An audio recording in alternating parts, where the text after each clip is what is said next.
अस्सलाम वालेकुम नाज़रीन। खादम हुसैन साहब हमारे साथ हैं इस वक्त कुवैत से। खादम हुसैन साहब, क्या कहना चाहेंगे जी आप? कहना ये चाहे ना वाई आर्मी चीफ ते की ना चीफ जस्टिस हम्म। उन्होंने कहो मुल्क जे जो कोई करा रहे हो ठीक नहीं है।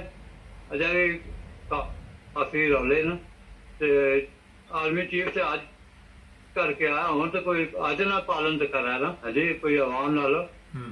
ते वैसे उन्होंने कहनी तो और गल्लां सन लेकिन नहीं कहते है जी। ਤੇ ਹੱਜ ਕਰਕੇ ਆਇਆ ਤੇ ਤਾਂ ਹੀ ਤੇ ਹੱਜ ਕਰਕੇ ਆਇਆ ਤਾਂ ਹੀ ਤੇ ਕੋਈ ਇਲੈਕਸ਼ਨ ਜਿਹੜਾ ਵਾ ਥੋੜਾ ਜਿਹਾ ਬਿਹਤਰ ਹੋ ਗਿਆ। ਧਾਂਦਲੀ ਤੇ ਬੜੀ ਕੀਤੀ ਉਹਨਾਂ ਨੇ। नहीं नहीं नहीं होया ना इन्हें ताजली की है बहुत। ये इमरान की अल्लाह ताला ने दुआ है हाँ जी। ਅੱਛਾ ਤੇ ਇਮਰਾਨ ਖਾਨ ਨੂੰ ਕੀ ਕਹਿਣਾ? जिस वजह से जिते हैं हाँ जी। इमरान खान इमरान खान की मुबारक देनी है। अच्छा। इलेक्शन जीतने तो इंशाल्लाह दुआ इलेक्शन ही जीतेगा अच्छा। इमरान। ਤੇ ਤੁਸੀਂ ਜੀ ਕੁਵੈਤ ਕੀ ਕਰਦੇ ਜੀ? ते असल टेलर शॉप है। ਅੱਛਾ।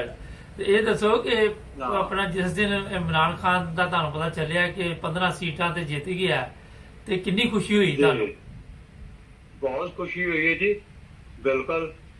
तो सारे तो पाकिस्तान से मेरे छोटे पोतरे ना ਹੂੰ। उन्हें पीयू की क्या जी है क्या हो केक केक कटा केक कटिया ने हाँ। ਅੱਛਾ, ਕੇਕ ਕੱਟ ਦਿੱਤਾ। ਮਠਿਆਈ ਦੀ ਜਗ੍ਹਾ ਤੇ ਕੇਕ ਹੀ ਕੱਟ ਦਿੱਤਾ।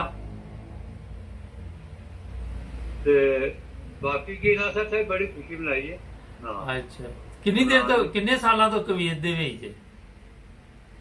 अच्छा हाजी साहब मैं बचपन से आया था तकरीबन 42 साल हो गए 81 ही आया था। ਅੱਛਾ। 81 ही ਪਾਕਿਸਤਾਨ ਨਾਲੋਂ ਬਿਹਤਰ ਜ਼ਿੰਦਗੀ ਹੈ? हाँ जी पाकिस्तान जाने हैं जी बच्चे मेरे पाकिस्तान ही न। ਨਹੀਂ, ਮੈਂ ਕਿਹਾ ਕੁਵੈਤ 'ਚ ਬਿਹਤਰ ਜ਼ਿੰਦਗੀ ਪਾਕਿस्तान ਨਾਲੋਂ? हाजी साहब कुवैत वैसे बेहतर जिंदगी है। ਅੱਛਾ, ਵੈਸੇ ਮੈਂ ਹਾਲੇ ਹੱਜ ਨਹੀਂ ਕੀਤਾ। बड़े सुकून हाँ ਅੱਛਾ। बहुत सुकून है सर हाँ। ਅੱਛਾ। ਇੱਥੇ ਵੀ ਲੋਕ ਇੱਥੇ ਵੀ ਲੋਕਾਂ ਨੂੰ ਪਰੇਸ਼ਾਨੀ ਹੈ ਕਿ ਮਹਿੰਗਾਈ ਬੜੀ ਹੋ ਗਈ ਹੈ, ਮਿਲਾਵਟ ਹੋ ਰਹੀ ਹੈ, ਇਹ ਹੋ ਰਿਹਾ ਉਹ ਹੋ ਰਿਹਾ। महंगाई का सही गाँव है लेकिन अच्छा ऐसा हिसाब नाल बंदा कर लेना क्योंकि दलाल की कीमत काफी है हाँ। ਚਲੋ ਠੀਕ ਹੈ, ਕੋਈ ਤੁਹਾਡਾ ਮੈਸੇਜ ਪਹੁੰਚ ਹਾਂ। ਜਾਏਗਾ। ਬਹੁਤ ਸ਼ੁਕਰੀਆ ਤੁਹਾਡਾ। हाँ तो मैं ਤੁਹਾਡਾ रोज प्रोग्राम देखना। ਅੱਛਾ, ਕੈਸੇ ਪ੍ਰੋਗਰਾਮ ਨੇ ਸਾਡੇ? ਹਰ ਰੋਜ਼ ਤੁਹਾਡਾ ਪ੍ਰੋਗਰਾਮ ਇਰਫਾਨ ਹਾਸ਼ਮੀਨਾ ਤੇ ਦੁਆਨੀ ਉਹ ਕੀ ਨਾਂ ਦਾ ਵਕਾਰ ਨਾ ਮੈਂ ਤਿੰਨੇ ਪ੍ਰੋਗਰਾਮ ਦੇਖਣਾ। ਅੱਛਾ, ਜ਼ਬਰਦਸਤ ਹੈ। ਤੇ ਅੱਗੇ ਵੀ ਦੱਸਿਆ ਕਰੋ ਦੋਸਤਾਂ ਨੂੰ ਸਾਡੇ ਪ੍ਰੋਗਰਾਮ ਦੇ ਬਾਰੇ ਚ ਵੀ ਸਬਸਕ੍ਰਾਈਬ ਕਰਨ ਚੈਨਲ ਨੂੰ।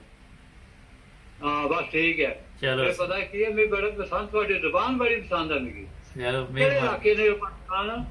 ਪਾਕਿਸਤਾਨ ਛੱਡਿਆ ਤੇ ਹੁਣ ਬੜੀ ਦੇਰ ਹੋ ਗਈ ਹੈ। ਵੈਸੇ ਲਾਹੌਰ ਦਾ ਤਲਕ ਸੀ, ਮਗਰ ਮੇਰਾ ਖਿਆਲ ਹੈ ਮੈਨੂੰ ਹੁਣ ਕਾਫੀ ਦੇਰ ਹੋ ਗਈ ਇੱਥੇ ਨਾ ਯੂਰਪ ਚ। ਹਾਂ ਠੀਕ ਹੈ ਸਰ। ਤੇ ਮੇਰੇ ਬੱਚੇ ਲੰਡਨ ਦਾ ਸਾਨੂੰ ਕਾਫੀ ਫੈਮਿਲੀ ਹੈ।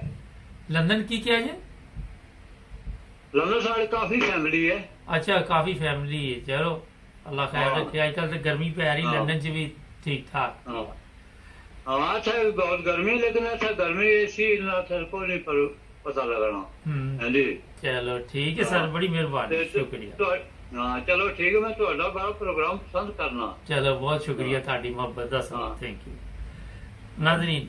ये देखे कितनी खुशी हुई रहते कुवैत में है। कहते जब पता चला 15 सीटों पे इमरान खान जीत गया तो हम बहुत खुश हुए। सब्सक्राइब करें, जुड़े रहे हमारे साथ।